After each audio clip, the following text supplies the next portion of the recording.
Hello crafty friends, I'm Lean from Studio Kato and I am so happy to introduce the new release from Alex Syberia Designs with a few critter cards. Now there is a blog hop going on, that should be the first link in the description below, so you can check out the giveaway after watching this video. All of the products I'm using today will be linked below as well, and I also have an introduction video for the entire release showing you all the cards I've made so far.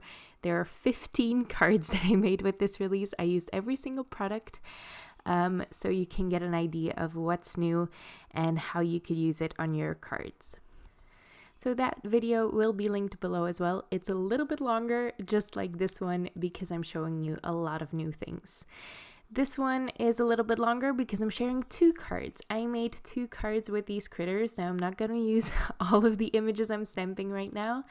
I wanted to make a ton of cards for this release, so I stamped all of the critters that I used on all of my cards all at once, and I did all of the coloring. I just cut it down a little bit for this video to only show you the critters that I used for these two cards.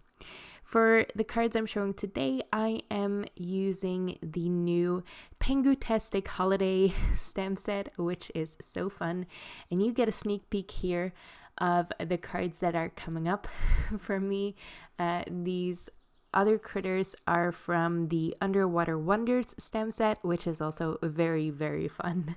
I really like the summery beach themed critters in this release. Now there are a ton of flowers as well, which are so stunning too, but I have a feeling a lot of the guests in these hops are going to use the flowers, and I just wanted to make sure you saw some examples with the critters as well. So I stamped these out all with my Misti all at once, which makes it very efficient and very handy. I am using my Ohuhu markers, which are great. And because I'm using alcohol markers, I did stamp this first with Memento Tuxedo Black ink. This is an alcohol marker friendly ink. Any alcohol marker friendly ink will do. Because I was coloring so many images, I kept the coloring quite simple, but I do add a couple of white gel pen details later on that bring them a little bit more to life. This is also sped up a lot. This did take me quite a while to color all of them in. I think for the entire coloring page that I created here, I spent 44 minutes. The footage was 44 minutes long before I cut it down and sped it up. So I did spend quite a while coloring this, and it was really fun. I love listening to an audiobook while I color. It's just a great way to spend my time for me.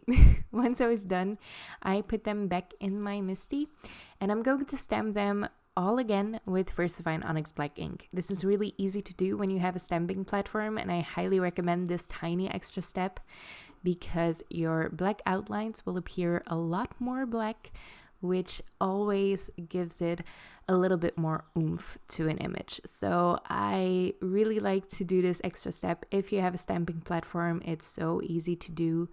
It takes 2 minutes extra. I do also add clear gloss embossing powder. You can skip this step if you don't like embossed outlines, but I love them, so I always do this. I'm adding some clear gloss superfine embossing powder from Wow, and then I'm going to heat set this. Once that's done, I am going to use the coordinating dies to cut them all out, and I love Alex Syberia Designs coordinating dies because they are all cut apart for you already. I don't know a lot of critter stamps that do these, so I really like when the dies are already cut apart. For the background for my first card, I am going to create a really beautiful background, and it was so easy to do. I'm using the new Sunrays hot foil plate with some Spellbinders Magenta foil. I really like this hot pink, it's so fun. I hadn't used it yet, so it didn't foil perfectly. I should have let this heat up a little bit longer, I think. Some foils are just a little bit, I'd say, temperamental, but once you figure them out, you can just do the same thing over and over again. So next time I'm using this foil, I will heat it up a little bit longer, or leave it on my Glimmer machine a little bit longer before I roll it through my die cutting machine. because it didn't foil exactly perfect. There's only a couple spots missing in the center, and I'm covering that up anyway, so I didn't bother refoiling it. So I'm using that magenta foil, which is stunning, and it really fits the color scheme that I was going for the background, because I'm going to use some more pink and orange as well. Once you peel that away, it's always so fun. I love the peel away of foil. This is that beautiful reveal. You can see the center isn't perfect, but it's not the hot foil plate. You can easily use this hot foil plate and get a perfect result every time. So I am using the coordinating stencil set as well. So Alex Syberia Designs created a hot foil plate with a matching stencil set. There are 4 layers to the stencil set. I'm only using 3 in this card. So the first 3 layers are exactly like this one, just different stripes that color in. So there's quite a bit of spacing in between each stripe. The 4th layer colors every other stripe in the design. So it's basically your background color, and it's going to color everything in. I left that one out because I wanted a light and airy background, a summery vibe. So I went for a light white background color.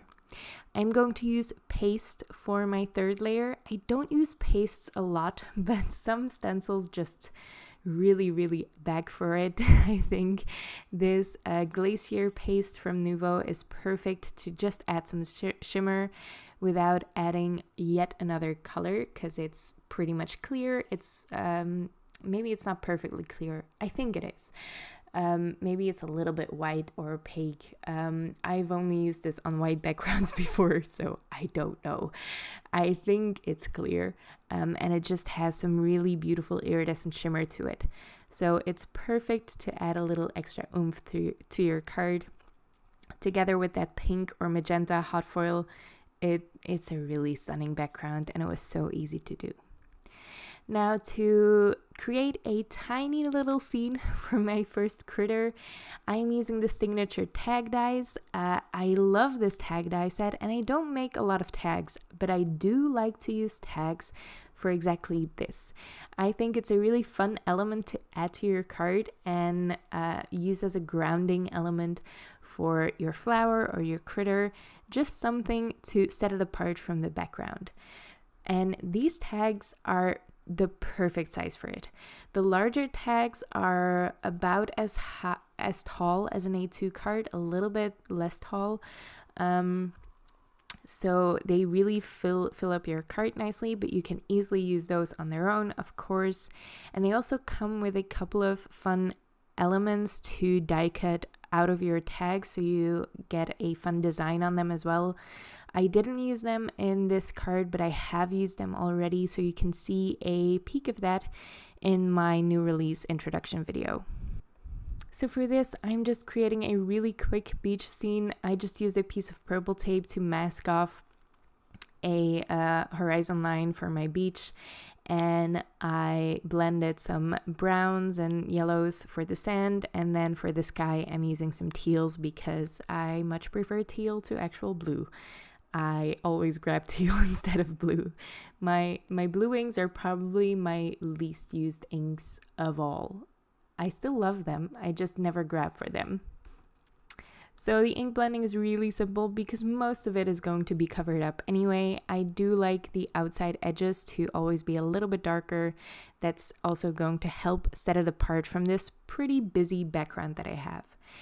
The hot foil plate and the stencils are a little bit larger than A2 size, so I'm going to trim this down with the nested scalloped frames from Alex Syberia Designs. This was part of their April release, I believe, and it's a really great basic set. I am going to use it again later on in this video for my second card, but I really love that nested scalloped frames die set. I think it's very cleverly designed.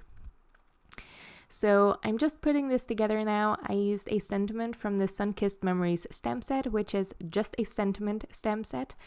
Alex Syberia Designs usually has one sentiment stamp set in each release, and it's really fun because it really fits the vibe of the release.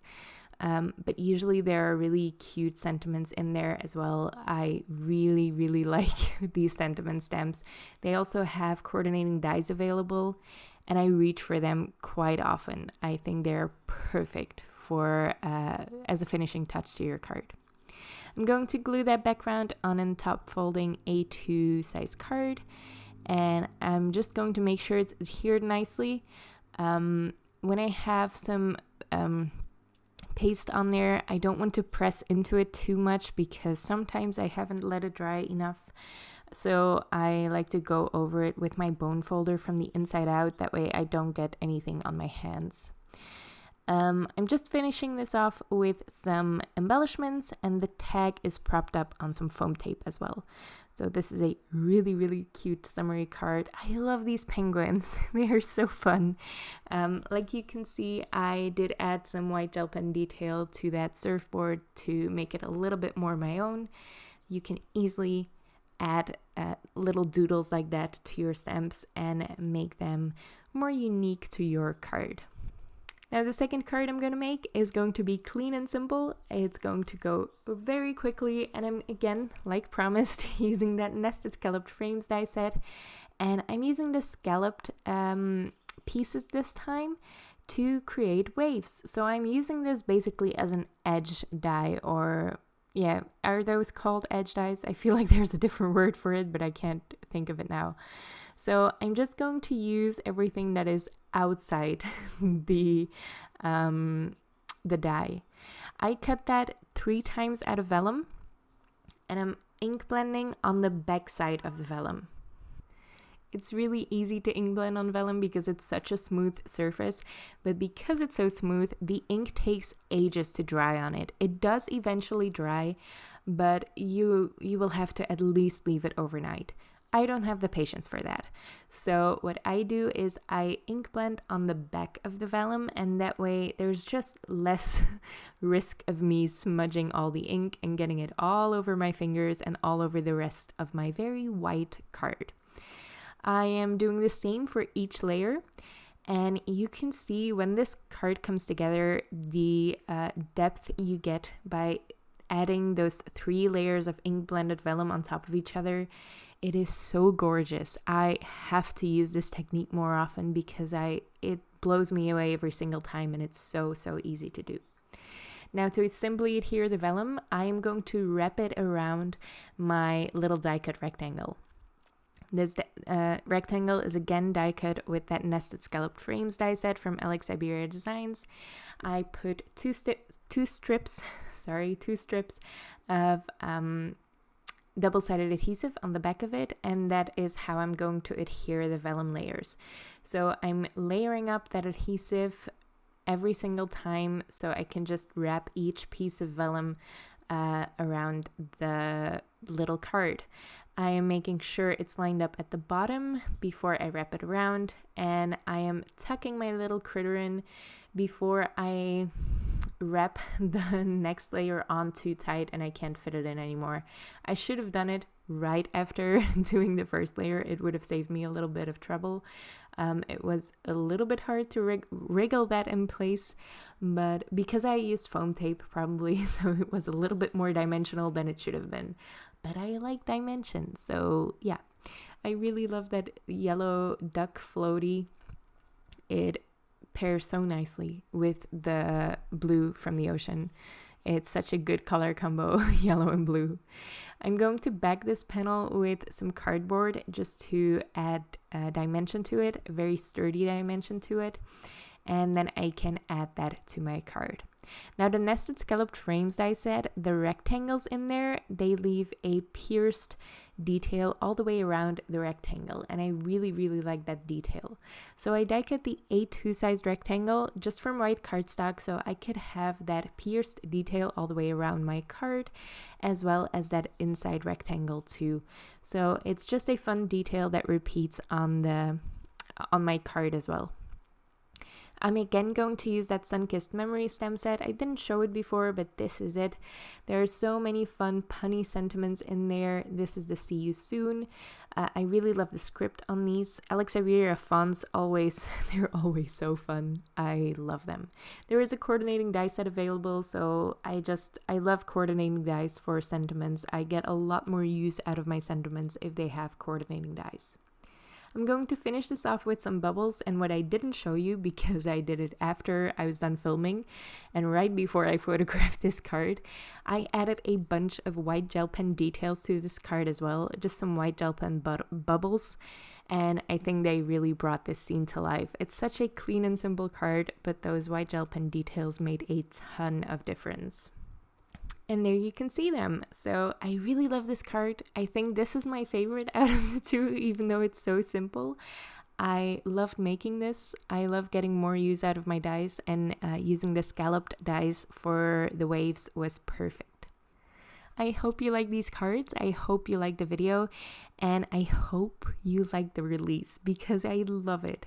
I had so much fun with this. You can see all my card ideas for this new release in my new release introduction video, which will be linked down below, along with the blog hop where you can find a giveaway. Alex Syberia Designs is giving away one full release bundle, which is valued at £400, I think. So that's a huge prize for one very lucky winner. And there are also two £15 gift cards to win. So you can check that out in the blog post link below. Thank you so much for watching. I hope you enjoyed it. I hope you subscribe so I can see you next time. Bye.